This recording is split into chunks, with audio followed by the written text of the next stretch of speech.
Welcome to the Taking the Lead podcast, where we empower people to be unstoppable.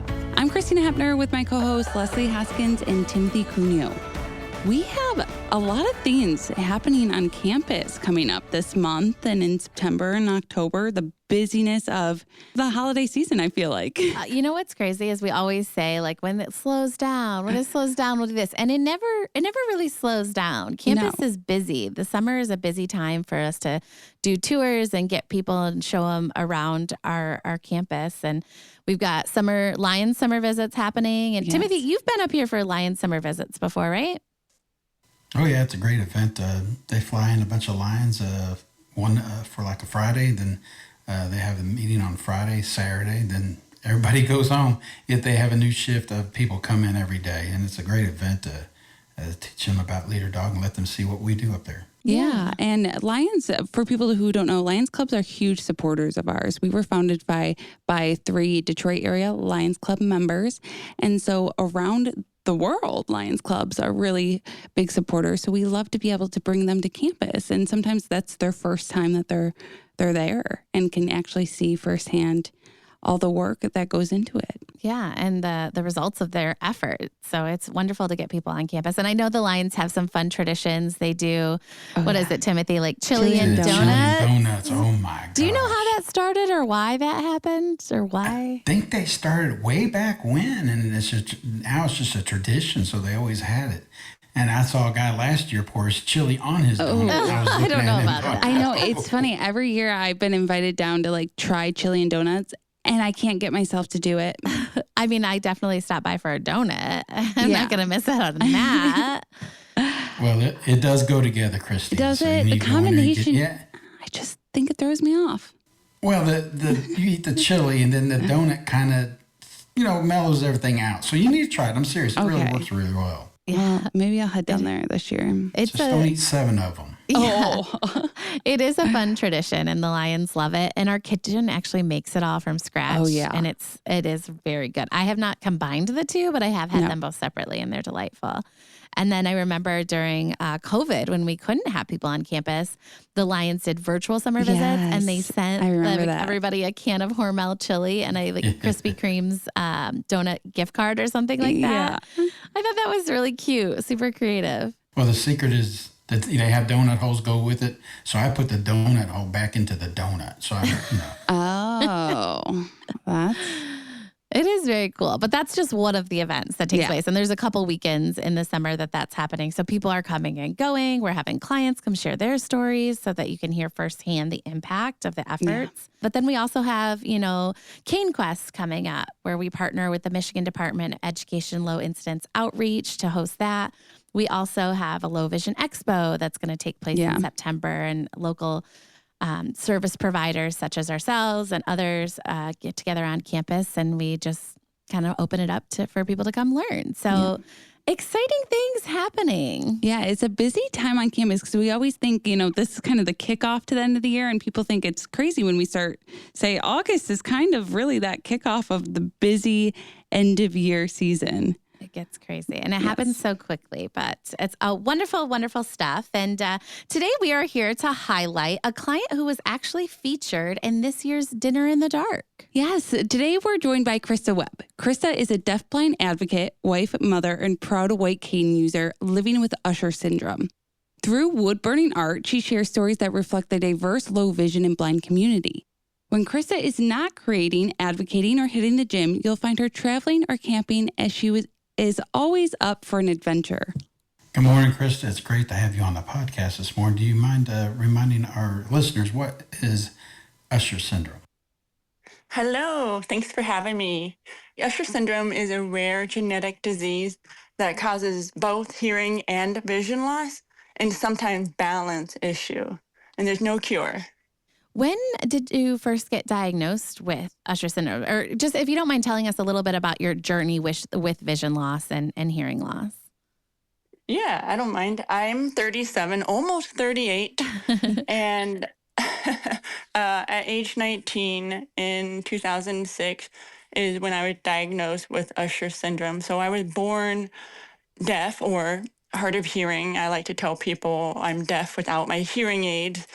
And When I was diagnosed at age 19, we didn't really talk about it just because I could see fine. I was still driving. The hearing loss started. I was born with that, so I've been wearing hearing aids since I was 2. It just seemed normal for me, the hearing loss. But as to the vision loss, quite frankly, I wasn't sure if the doctor who diagnosed me really knew what he was talking about. I was in college. I maybe was in denial. What did he know? I was still driving, but little did I know he was right. Fast forward a little bit, and I had to stop night driving, which is one of the symptoms to Usher syndrome, which is the retinitis pigmentosa. The vision loss is night blindness. So I stopped night driving in my mid-20s, and that's when reality really hit me. Yeah. So at 31, you were really starting to experience the vision loss on top of the hearing loss. How else were you impacted, or your family and your life, as you were taking on this new challenge? So we had moved from Washington State to Texas, and my kids were very young, and so for them, this is normal, because that's all that they've seen me with the hearing and vision loss, and they've been great. My husband has been awesome supporter, whatever would help me, and I think what really helped me was connecting with other people who were going through a similar situation.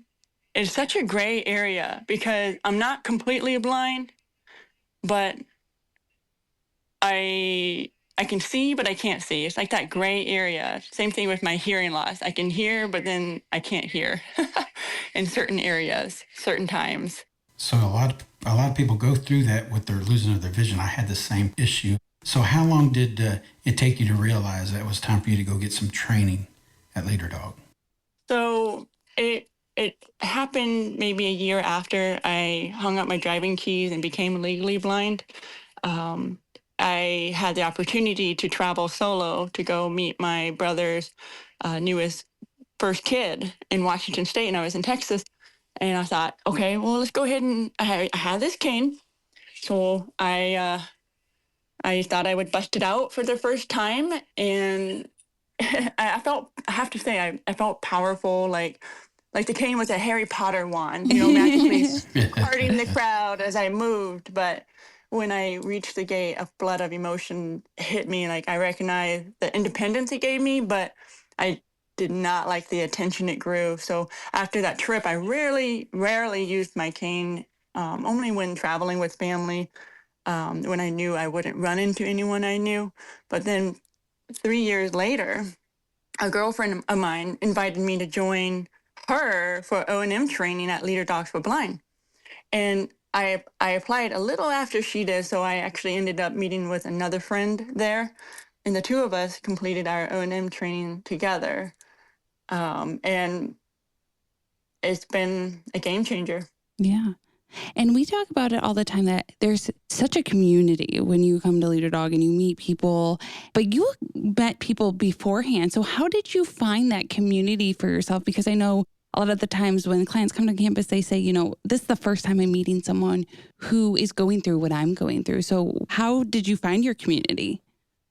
So it all started with, and I know some people will be raising their eyebrows or shrugging, but it's social media. Listen, that's a connector. It's like a love-hate relationship. Some people love it, some people hate it. And I got connected with people on Instagram and Facebook group. It started with Facebook with other people who have retinitis pigmentosa or Usher syndrome. I'm really involved with this Facebook group called Awesome Moms with Ush. And it's a great group for people who have Usher syndrome and their mom. And so we can come together. We've actually had a couple of retreats that we met in person. And you just feel high in life after meeting somebody else, knowing, okay, we got this. We're not alone. We can encourage each other. And we get it. We get it when we're feeling low, or just sharing the struggles, and it's been a really good resource for me. It's just connecting with those people who get it. That's a fantastic resource. And social media comes with goods and bads and all the in between. But when it's being used in this way to connect people and share experiences and share stories and empower each other, it's incredible. And I know I've joined some of your meetings with the awesome Moms with Ush and gotten to share about Leader Dog. So I think it's incredible that you're also sharing resources of how to support one another and things that are working for you. So that's wonderful. And I love that you were able to come to campus with somebody. I didn't realize that you knew somebody already coming to campus. So that's great. Yeah. It was actually my first time meeting her in person. We had talked virtually prior. So it was kind of a nice way to motivate each other and looking forward to the new thing on campus. Absolutely. And a little less intimidating to know that you already have a relationship, right? You're going to be in it together and figure it out and navigate it together. Yeah. So once you got to campus, what was that week like? Having somebody there that you knew, but also just experiencing Leader Dog and the training? Well, the one word that comes to mind is comfortable. I felt like I was home away from home. I enjoyed the food. The workers were fabulous. The training, I loved my O&M instructor who worked with like my needs, what I wanted to work on. So he also challenged me too, and we went and visited a coffee shop, an antique store. So he took me into like a basement with awkward stairs, and it was dark, and it was a good challenge. And then, of course, we checked out Target, so that was a little less intimidating, but it was still a good lesson going to Target in several different neighborhoods, hiking trails, beach, various intersections. So when I came home, I felt high in life, like I was more confident than ever using my white cane in public, not just like when I'm traveling and I won't recognize or they won't recognize me, but I felt a little bit more I got more ownership with using my white cane. I'm like, okay, I'm owning up to my disability, and it is what it is, and let's just move on. And what really also motivated me is I'm a mom, and I want to prove to my kids that I can be brave too, and I want them to be brave in life. And if I can do this, not that they have the same condition, but we all have obstacles in life that we need that little encouragement, that nudge, that push. And so, that's what I like to do. So when you came to Leader Dog, was that your first trip ever to travel by yourself with a cane or anything? No, it was not. I think that story I talked about when I went to Washington State from Texas, I think that was my first time traveling solo as a legally blind person. And that was when I used the cane for the first time at the airport.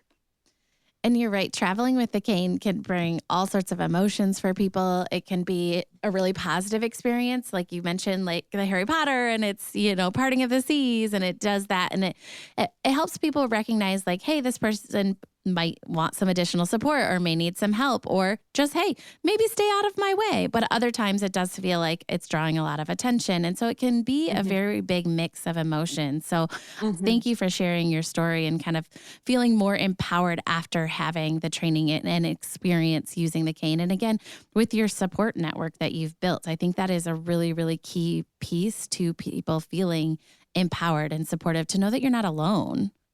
Absolutely. So as you return back home and you're traveling independently with your cane, and again, you're continuing to advocate in so many different ways. And I love you also sharing your story about being a mom and wanting to just be an example for your kids. I think that's really relatable and so important. And we all do it in different ways. How did your kids feel, or your family feel, once you were using the cane a lot more? They were super supportive. In fact, my older son, he's very sweet, and he used to hold my hand, and he would squeeze my hand every time there was a step. He would raise my arm. We're holding hands. He would raise my arm if we're going like up the hill, and kind of bring it back a little bit if we're going down the hill. And he'll do a squeeze for every step we make. And so when I came back using my cane, he still wanted to hold my hand. But then my cane would communicate to me first before he would. And he's like, that's not fair. He's like, wait, I want to be the one that's helping you. But at the Aw. same time, he thought that was really cool that the cane was communicating to me. And he right away could see how it was very helpful for me to use the cane and that I don't need to rely on human guides, that I can do this. I got this. I love that. That is amazing that your family was so supportive and that your kids are learning right along with you as well. That little learning moment was really cool to hear. Krista, I know we mentioned in your bio and at Dinner in the Dark, you have an amazing talent. When you were at Leader Dog, you created a word burning piece for Leader Dog, and we still have it on display. So can you tell us a bit about your hobby of wood burning and how you got into that? Well, it's almost been 6 years. I've always had this creative spark in me, but never have I heard of wood burning art until the year after I became legally blind. I had the opportunity to try it, and I haven't stopped. 6 years later, I'm still wood burning, creating art for all the people in the U.S. And I just love creating for people who actually enjoy my art. It's a win-win situation, I feel like, because it's therapeutic to me. So I like to keep my hands busy, my mind busy. And as long as my mind and hands are busy, I won't fall in that rabbit hole. You know what I mean? Like, we all should have something that motivates you to get out of bed. And not only being a mom helps me with that, but also while they're at school, I got to keep busy somehow, right? And so when I discovered pyrography art or wood burning art, I couldn't stop creating. I love making art for people. And within the last few years, I've been trying to share more of my story with wood burning art. And so I would use American Sign Language or Braille or even incorporate tactile mediums with my wood burning art. And it's been fun. I love that. What are some of your favorite pieces that you've created? Ooh, that's a good question. Well, currently I'm working on the largest wood burning art yet. And it's not a commission piece. This is the piece that I'm keeping. And it's a whimsical piece. And I'll explain it to you. I'll describe it, what I have so far. So think of a fairy tale scene. Instead of a tree house, it's a mushroom house. And there's a slide coming off the mushroom with a wheelchair, a gnome in the wheelchair going down the slide. And I have a double-decker mushroom where there's a couple gnomes reading a book and then an elf playing a guitar on a stump. I have I think, is it a fairy that's doing a jump rope, and next to her is her white cane that's sitting against a mushroom, and then another fairy that's playing a keyboard, and she's got some ladybugs that acts like a music note off of her keyboard. So it's a really fun piece, and I want to incorporate like some disabilities, like some visible disabilities, and I know there's a lot of disabilities that's invisible too, and so that's why I incorporated the white cane, the wheelchair, and we'll see what else I add on there. It's a work in progress, but I'm really excited about this piece. I love that. That is so cool and such a creative outlet, and fantastic that you get to do that, as an income, but also as just like a passion project. And I know you gave me a keychain last time I saw you, and it says, "Yes, I cane," and it has the long white cane on it. And it is one of my favorite things. I'm looking at it right now. I have it on my backpack. I wear it every single day, and I get so many compliments on it. Yeah. And on the other side, it's got the Leader Dog logo, and it says comms. And so thank you for that. It is one of my favorite things. And it's so cool and so unique. How would somebody get started or get involved in wood burning if they were interested? Well, okay, this is what I tell people. If you don't have patience, it's not for you. Timothy, you're out. I'm just kidding. Yeah. Wood burning requires you need to go slow while you're wood burning. It's not a fast process like if you pick up a marker and just scribble it in. Another thing is you have to have a little bit of vision. So I guess I didn't really talk about my current vision state. I have less than 5 degrees of central vision remaining. So I can still wood burn as long as I can see a little bit, because with blind painter, they can touch their paintbrush and they'll be fine. It might be messy, but you cannot touch a wood burning pen. You will burn Yeah. yourself. Right. So I just want to wood burn as long as my eyes allow me to do so. And just really enjoy wood burning because it forces me to slow down. And while I'm wood burning, I'm actually listening to audiobooks and Leader Dogs for the Blind podcast and music and things like that. And it's just a fun way to keep myself busy. So there's a lot to it though when it comes to wood burning. You figure out which wood burning pen to get, what kind of wood to use.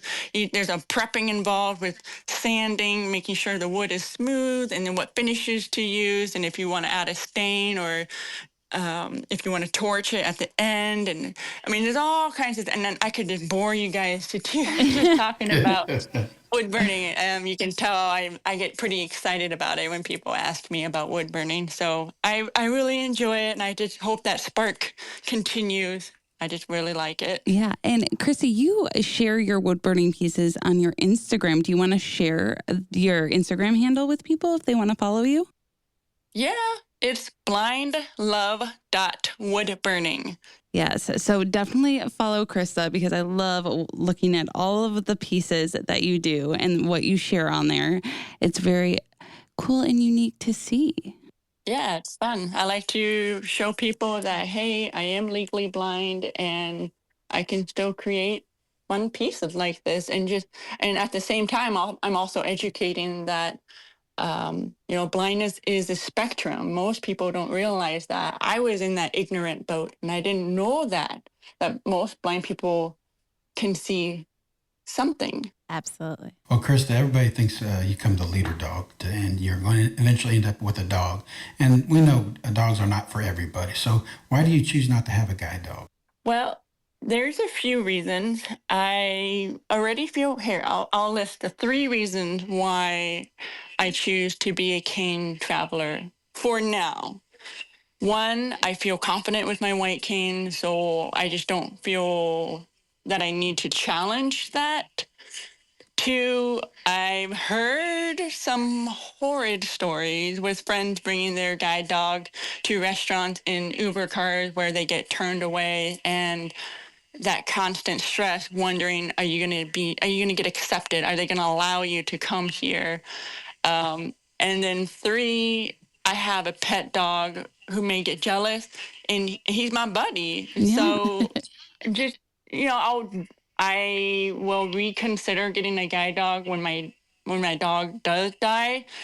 And it could be within a couple years. He's about to turn 8. And I did try using a guide dog when I was at Leader Dogs for the Blind O&M training, and I thought it was really cool. I really liked it, but I just wasn't ready for it because I was transitioning to low self-esteem using a white cane to feeling confident using a white cane, and I feel good using a white cane. Thank you for sharing that. I think, like Timothy mentioned, so many people think that the ultimate goal is always a guide dog, but there's a time and a place in people's life, and it may never happen either. It's such a personal choice. And I love that you're taking all those things into consideration and really evaluating what is best for you. So thank you for sharing that. Yeah. As we wrap up today, I do want to ask, thinking about anybody who's maybe listening to your story here or thinking about that 19-year-old yourself as you're diagnosed with Usher syndrome, is there any advice or anything you'd like to see even to your younger self? Yes. To find people or organizations to connect with. And that's one of the best things about social media is you will find somebody or an organization to connect with. It's just a matter of finding what works for you, what you're looking for. So for me, I'm a part of the Facebook group called Awesome Moms with Ush. It's a great safe safe space for support and connection. And the final piece of advice is to get ahead with training, whether it's O&M training or guide dog training or assistive technology training. The more that you learn about available resources now, the less overwhelmed you'll feel later when those tools become essential. That is some really good advice. Thank you, Krista. And thank you so much for being here and sharing your story today. My pleasure. And thank you so much to our listeners for listening to the Taking the Lead podcast. I'm Leslie Hoskins with host Timothy Cunio and Christina Hepner. We hope you enjoyed hearing Krista's story. Please join us next time as we continue to dive into the world of blindness. If you'd like to learn more about applying to our free services at LeaderDog, you can head to leaderdog.org or call us at 888-777-5332. Don't forget, you can reach us at takingthelead@leaderdog.org with any questions or ideas. If you like today's podcast, make sure to hit subscribe and check us out wherever podcasts stream.